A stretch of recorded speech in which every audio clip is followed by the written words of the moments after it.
di sebuah sudut kota Palembang, tepatnya di kawasan Seberang Ulu, hiduplah seorang pemuda bernama Sopyan. Usianya 27 tahun. Tubuhnya kurus, kulitnya kecoklatan karena sering bekerja di bawah terik matahari. Meski hidup pas-pasan, ia selalu dikenal sebagai pemuda yang sopan, rajin, dan suka menolong siapa saja. Namun, ada satu hal yang membuat hati Sopyan kadang terasa perih. Di lingkungannya, ada beberapa tetangga yang kerap meremehkannya. Mereka berbisik ketika ia lewat, bahkan ada yang menertawakannya hanya karena pekerjaannya serabutan. Kadang menjadi tukang parkir, kadang membantu angkut barang di pasar, kadang menjadi kurir. Sebelum kita lanjut kisahnya, jangan lupa dukung channel ini dengan cara like, share, dan subscribe, agar channel ini terus berkembang dan bisa menghadirkan cerita-cerita seru lainnya setiap hari. Pemuda kok kerjaannya gitu-gitu aja. Kayaknya hidupnya bakal gitu terus. Mana mungkin dia bisa sukses? Apalagi nikah? Tampang biasa, kerjaan tak tetap. Sopyan mendengar semua itu dengan jelas. Tapi ia memilih tersenyum. Di dalam hatinya, ia selalu berdoa, "Ya Allah, berkatilah langkahku. Aku tidak ingin membalas mereka, cukup jadikan aku manusia yang bermanfaat." Kebaikan adalah satu-satunya hal yang membuatnya merasa bernilai. Setiap pagi, ia membantu ibu-ibu sekitar untuk mengangkat galon, menuntun motor warga yang mogok. Bahkan saat hujan deras, ia rela mengantar anak tetangganya menggunakan jas hujan bekas yang ia jahit sendiri. Hari itu, di Pasar 16 Ilir Palembang, langkah hidup Sopyan mulai berubah. Pagi itu, Pasar 16 Ilir tampak lebih ramai dari biasanya. Pedagang saling memanggil pelanggan, aroma bawang dan ikan asin bercampur dengan wangi kopi dari warung kecil di sudut pasar. Sopyan baru saja selesai membantu seorang pedagang sayur yang motornya mogok, ketika ia melihat seorang wanita muda berjalan terburu-buru. Wajah wanita itu terlihat gelisah. Ia membawa 2 kantong besar berisi sayuran dan buah-buahan. Namun tiba-tiba, salah satu pegangan plastiknya robek. Buah-buahan pun berserakan ke tanah.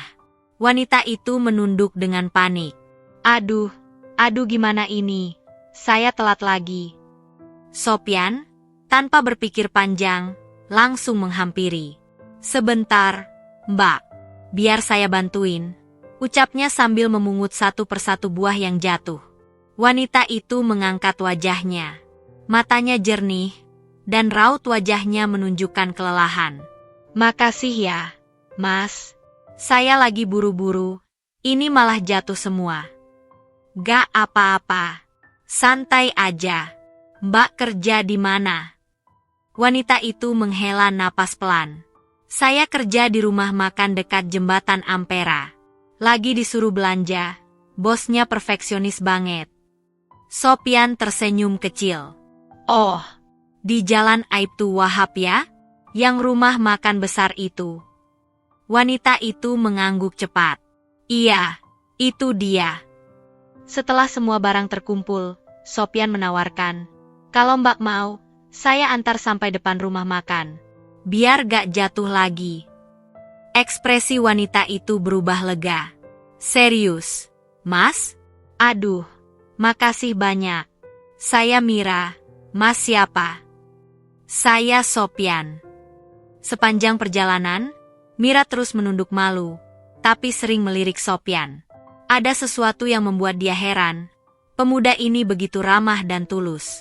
Tidak ada niat aneh.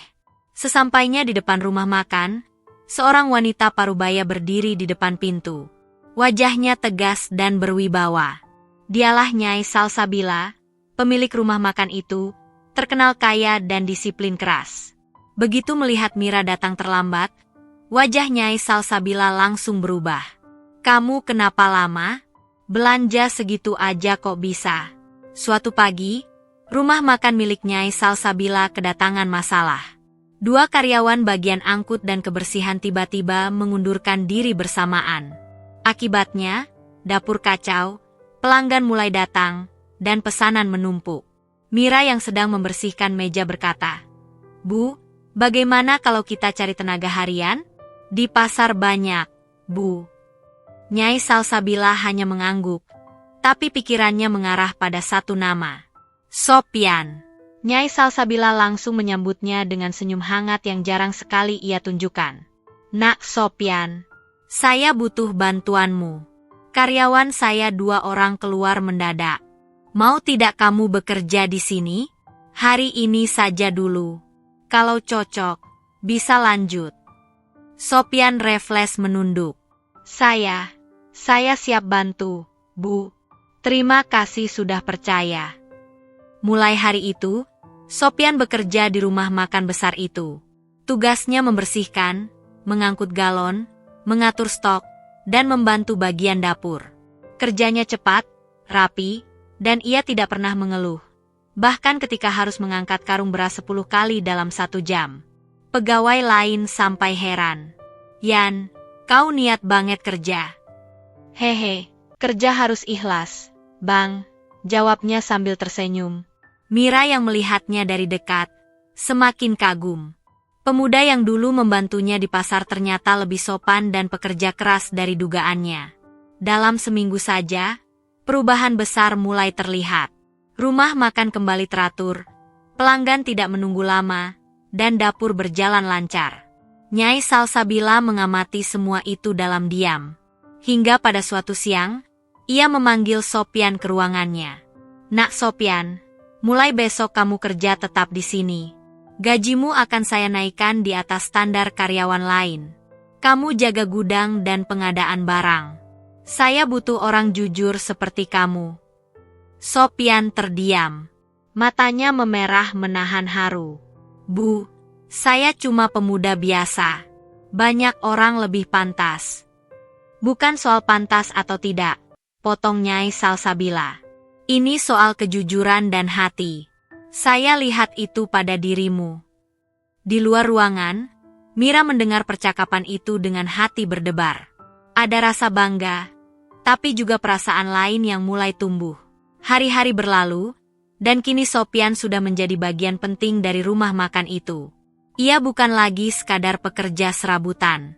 Ia jadi orang yang paling dipercaya untuk mengurus gudang, stok bahan, bahkan pembelian dari pasar.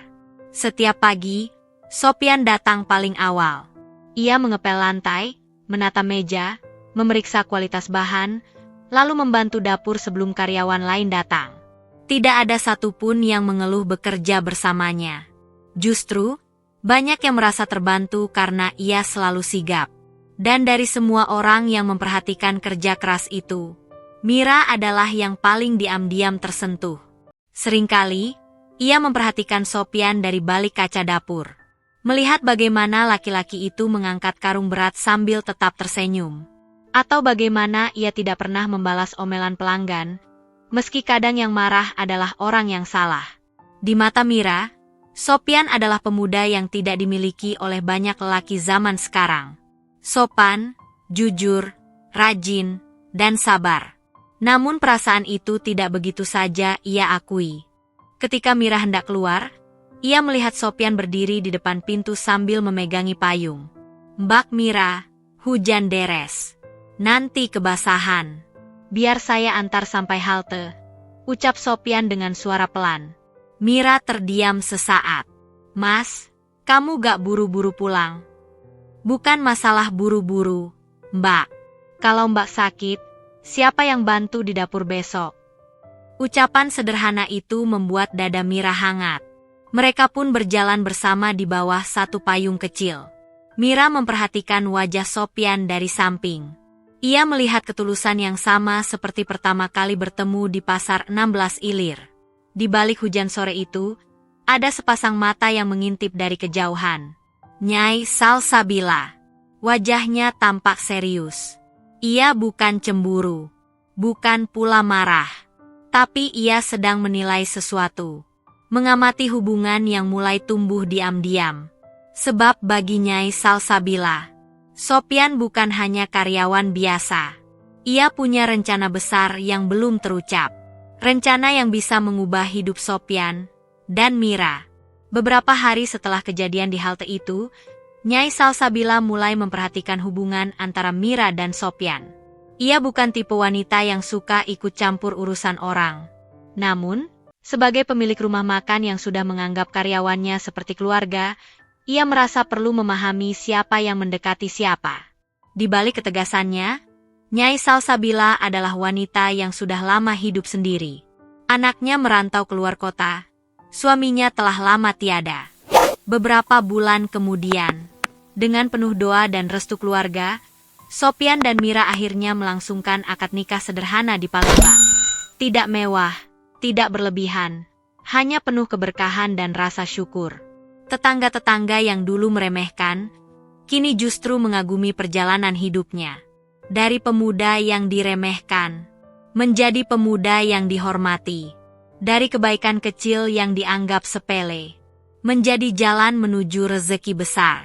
Dari pertemuan tak sengaja di pasar, menjadi takdir jodoh yang ditentukan Allah. Dan rumah makan milik Nyai Salsabila, kini dikelola bersama oleh Sopyan dan Mira. Mereka menjadikannya tempat yang lebih hangat, lebih ramai, dan penuh kebaikan. Seperti hati pemuda yang dulu hanya dianggap biasa-biasa saja. Akhir cerita ini bukan tentang kekayaan.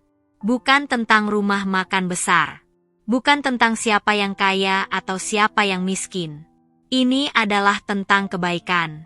Bahwa sekecil apapun kebaikan yang kita lakukan, akan kembali pada kita pada waktu yang paling tepat.